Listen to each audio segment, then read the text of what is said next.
अभी तक आपको पता चल ही गया होगा कि आपका एग्जाम जो है वो कैंसिल हो गया और दोबारा होने वाला है, और ये चीज़ बहुत ऑब्वियस थी क्योंकि मैं सुबह में नीट 2015 में जो आपका लीक हुआ था उसके पैटर्न को एक बार देख रहा था, तो वहाँ से ये चीज़ साफ साफ पता चल रही थी कि नीट 26 जो है नीट 2015 से बहुत बड़ा स्कैम है, बहुत बड़े लेवल पर आपका क्या हुआ, लीक हुआ है। और एग्जाम का दोबारा होना जो था वो बहुत नेचुरल सी चीज़ थी, इस पर हमने थंबनेल भी बना लेते, आप वीडियो भी लगभग बना रहे थे, लेकिन बीच में क्या पता चलता है सर कि आपका एग्जाम कैंसिल हो गया। अभी अच्छी भी खबर है, बुरी भी खबर है, उसको हम बाद में डिस्कस करेंगे। अभी जो हमारे लिए चीज़ रेलिवेंट है वो ये नहीं है कि कैसे हुआ, किसने किया, कब किया। हमारे लिए जो चीज़ रेलिवेंट है कि भाई अब दोबारा होगा तो हम उसकी डेट पता चलनी चाहिए जल्द से जल्द, और हमें ये पता चलना चाहिए कि हमारी स्ट्रेटेजी क्या होनी चाहिए और उसका डिफिकल्टी लेवल आपका क्या रहेगा। तो अगर हम क्या करते हैं, डेट की बात करते हैं, तो नीट 2015 के पैटर्न को या सीक्वेंस ऑफ इवेंट्स को अगर हम एक बार देख लें तो हमें थोड़ा सा अंदाजा हो जाएगा। बहुत ज़्यादा सिमिलरिटीज है नीट 2015 के लीक में और नीट 2026 के लीक में। ठीक है, उस टाइम पे क्या होता, गवर्नमेंट ने क्या डाल दिया था, सारा ब्लेम आपका किस पे डाल दिया था, सीबीएसई पे डाल दिया था, और एक नई बॉडी बना ली थी जिसका नाम क्या सर आपका एनटीए, हमारे देश की सबसे महान एजेंसी है। लेकिन अब ये नहीं पता चल रहा है कि भाई अब किसको ब्लेम करेंगे और कौन सी नई कंडक्टिंग बॉडी बनेगी। खैर 2015 की अगर आप बात करते हो तो 2015 में ब्लूटूथ लीक हुआ था, इस बार डिजिटल लीक हुआ।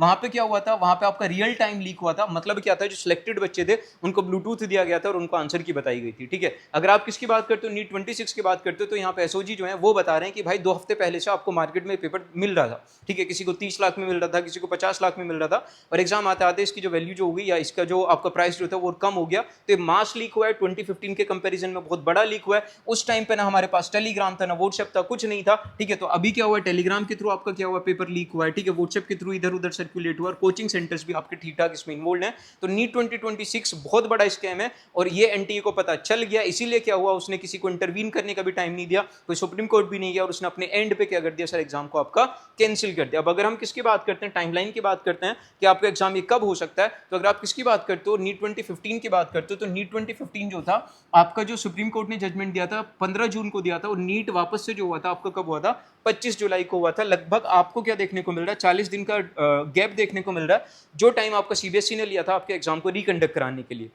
लेकिन एक बहुत मेजर डिफरेंस है जिसको सब इग्नोर कर रहे हैं कि अगर आप किसकी बात करते हो, एआईपीएमटी की बात करते हो, तो सर 2015 में एआईपीएमटी में जो थे आपके 6 लाख बच्चे थे, तो इन 6 लाख बच्चों का एग्जाम रिकंडक्ट कराने के लिए सीबीएसई ने आपने कितने लिए थे, 40 दिन लिए थे। ठीक है, अगर आप किसकी बात करते हो सर, नीट 2026 की बात करते हो, तो नीट 2026 में आपका 23 लाख बच्चा बैठा है। ठीक है, तो इन 23 लाख बच्चे का एग्जाम रिकंडक्ट कराना एक सर कंबरसम प्रोसेस है, एक डोंटिंग टास्क है। तो यहाँ पे मैं क्या एक्सपेक्ट करके चल रहा हूँ कि सर आपकी क्या है, टाइमलाइन थोड़ी सी बढ़ सकती है। कैसे बढ़ सकती है, एक चीज तो ये है कि आपका जो एनटीए जो है वो जून के फर्स्ट वीक तक आपका घिरा हुआ है। अभी क्या आपका सीयूटी का एग्जाम हो रहा है, फिर जेई एडवांस भी होना है। ठीक है, तो लगभग जून के फर्स्ट वीक तक तो आपका एग्जाम का कोई चांस बनता ही नहीं है। अगर आप स्वीट स्पोर्ट की बात करते हैं तो लगभग 45 दिन, कितना एक्सपेक्टेड आप मान के चलो कि 45 से 60 दिन आपके लगेंगे, या तो जून के क्या होगा आपका लास्ट वीक में होगा, या फिर आपके जुलाई के फर्स्ट वीक में होगा, क्योंकि अभी बहुत सारी चीजें होनी है। अभी एडमिट कार्ड भी आपको क्या करने, वापस से क्या करने, रीएलोकेट करने, सेंटर्स भी आपको रीएलोकेट करने हैं। ठीक है, वापस से लिस्ट जारी करनी है। तो ये सारे के सारे बहुत क्या होते हैं, आपके डोंटिंग टास्क होते हैं, कंबरसम प्रोसेसेस होते हैं। तो इनमें लगभग आप मान के चलो मिनिमम जो आपका टाइम लगेगा वो कितना लगेगा, 45 दिन लगेगा,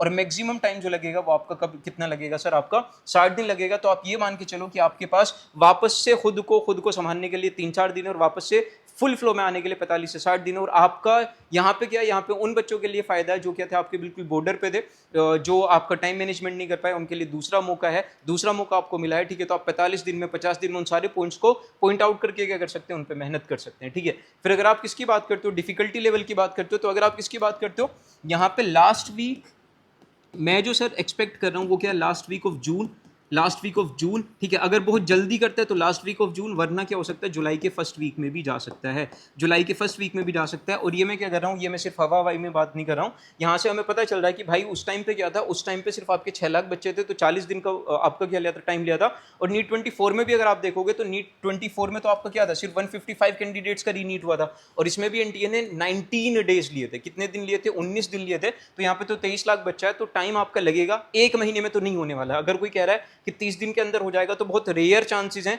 अगर एनटीए कुछ आउट ऑफ द बॉक्स कर देता है ना, कुछ अलग ही स्पीड दिखाता है, हमसे 10 स्टेप आगे रहता है, तो हम कुछ कह नहीं सकते। ठीक है, तो वो क्या करेगा सर, आपका क्या करेगा आपका 30 दिन के अंदर भी करा सकता है, लेकिन बहुत रेयर चांसेस हैं। आपका स्वीट स्पॉट आप मान के चलो 45 से 60 दिन आपका या तो क्या होगा लास्ट वीक ऑफ जून में होगा या तो आपका जुलाई के पहले वीक में होगा, मतलब आपके पास 45 से 60 दिन बहुत आराम से हैं। दूसरी चीज अगर आप बात करते हो, दूसरी चीज अब जो डर जो पैदा हुआ है बच्चों में कि भाई नीट 26 का पेपर जो था वो तो बहुत ईजी आया था ना, डायरेक्ट एनसीईआरटी बेस्ड आया था, लेकिन अगर आप किसकी बात करोगे, री नीट की बात करोगे, तो वहां पे आपका पैटर्न जो होगा वो आपका कैसा देखने को मिलेगा। तो सबसे पहली चीज तो ये कि आपका नीट का एग्जाम इजी आता है या फिर डिफिकल्ट आता है, ये आपके लिए तो इररेलीवेंट है। ये जो रेलिवेंस जो रखता है ये किसके लिए रखता है, इन गैंग्स के लिए रखता है जो क्या करते हैं इस पेपर को लीक कराते हैं, क्योंकि अगर इजी पेपर होता है तो आसानी से उसके सॉल्यूशन आपके प्रोवाइड करा सकते हैं।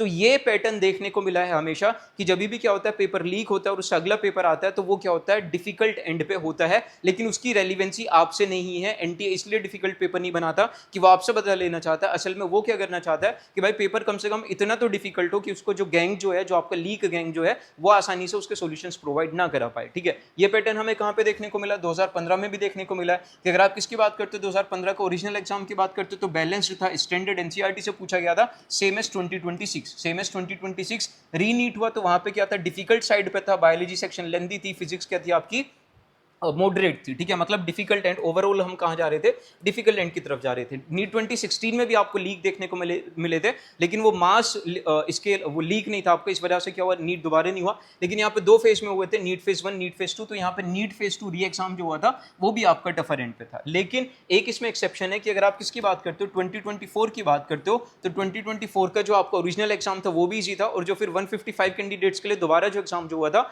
वो भी आपका ईजी था। ठीक है, तो ये क्या है, कोई यूनिवर्सल रूल नहीं है कि अगर आपका क्या था 20 मतलब जो आपका एक्चुअल एग्जाम था वो आपका इजी आया था और लीक हो गया तो आपका री एग्जाम जाएगा वो टफ आएगा। चांसेस ये हैं कि टफ आएगा, लेकिन आपके लिए उसकी रेलिवेंसी नहीं है। अगर एनटीए उसको डिफिकल्ट बनाएगा भी तो वो उसको लीक से रोकने के लिए बनाएगा। ठीक है, अब क्या होता है कि एक हमें क्या देखने को मिलता है, एक बफर कॉन्सेप्ट देखने को मिलता है कि एनटीए के पास क्या होते हैं, बफर स्टॉक होते हैं। मतलब वो जब भी क्या बनाता है, पेपर बनाता है तो उसके मल्टीपल सेट्स बनाता है। तो से फॉर एग्जाम्पल हमें क्या मिला, सेट ए मिला कहां पे सर 2026 में, तो वो कैसा था, वो आपका इजी साइड पे था। वो कैसा था आपका इजी साइड पे था। अगर एनटीए क्या करता है, एनटीए पेपर जल्दी कराता है तो वो क्या करेगा, वापस से पेपर सेट नहीं कराएगा, बल्कि उसके पास जो बाकी जो सेट थे जो क्या हुए थे इस साल के लिए आपके सिलेक्ट नहीं हुए थे, हो सकता है वो उन्हीं में से कोई एक सेट आपको दे दे। तो बाकी हमें ये देखने को मिलता है कि इस सेट के अलावा बाकी जो सेट होंगे ना सर, बाकी जो सेट होंगे वो आपके डिफिकल्ट एंड पे होंगे, वो क्या होंगे आपके टफर एंड पे होंगे, और इसीलिए उनको क्या कर दिया होगा, ऑप्ट आउट कर दिया होगा कहां पे, नीट 2026 में। तो अगर क्या होगा, जल्दी एग्जाम होगा तो फिर तो आप मान के चलिए कि आपका डिफिकल्ट पेपर आएगा, क्योंकि वो क्या होगा अपने स्टॉक में से उठाएगा, नया पेपर नहीं बनवाएगा। और अगर वो नया पेपर बनवाएगा तो चांसेस हैं कि आपका क्या आएगा, मोर बैलेंस्ड पेपर आएगा। कैसा आएगा, बैलेंस्ड पेपर आएगा। लेकिन आपसे फिर हाथ जोड़ के विनती है कि बहुत आउट ऑफ द बॉक्स पढ़ना शुरू मत कर देना, बहुत एनसीईआरटी से बाहर मत जाना, बहुत फिजिक्स के एडवांस लेवल के क्वेश्चन मत सोल्व करने लगना। जैसे नीट 26 का पेपर आया उससे मिलता जुलता आएगा, बैलेंस्ड पेपर आएगा। और अगर डिफिकल्ट आते हैं तो भाई तब क्या होता है, मेरिट लो चली जाती है, पेपर इजी आता है तो मेरिट हाई चली जाती है। तो इजी और डिफिकल्ट की तो कोई रेलिवेंसी है ही नहीं। ठीक है, तो जनरली ये देखने को मिलता है कि जनरली क्या देखने को मिलता है, आपको पेपर डिफिकल्ट एंड पे देखने को मिलता है। बाकी ये तो चीज हो गई कि भाई पेपर आपका कब होगा और कैसे होगा, लेकिन इससे भी सीरियस बात क्या है कि भाई ये सही हुआ है गलत हुआ है। देखो, जब पेपर लीक होता है तो वहां पे दोबारा होना भी क्या होता है, दोबारा होने के भी नुकसान होते हैं और ना होने के भी नुकसान होते हैं। ना होने के नुकसान क्या होते हैं कि आपकी मेरिट जो बहुत ज्यादा चली जाती है ना, जैसे 2024 में हमें देखने को मिला कि 650 प्लस चली गई और जो बहुत सारे डिजर्विंग बच्चे जो थे वो आपके एग्जाम से बाहर हो गए। ठीक है, फिर हमें क्या देखने को मिलता है कि अगर एग्जाम क्या होता है दोबारा होता है तो वहां पे क्या होता है, जो बच्चे ऑलरेडी क्या होते हैं आपके सिलेक्टेड होते हैं वो क्या आ जाते हैं, ट्रोमा में आ जाते हैं, इमोशनली वो खुद को ग्राउंडेड नहीं रख पाते, जिसकी वजह से उनका एग्जाम बिगड़ जाता है। लेकिन अगर आप क्या करोगे, ज्यादा फायदा देखोगे तो ज्यादा फायदा क्या होता है, रीनीट होने में होता है। क्योंकि वहां पे क्या होता है, जो आपके डिजर्विंग बच्चे नहीं होते, जो 2 नंबर्स आपके क्या हुए हैं, आपके मेरिट लिस्ट में गए हैं, वो बाहर हो जाते हैं। ठीक है, और आपको एक और मौका मिल जाता है कि आप क्या करो, एक फेयर एग्जाम दे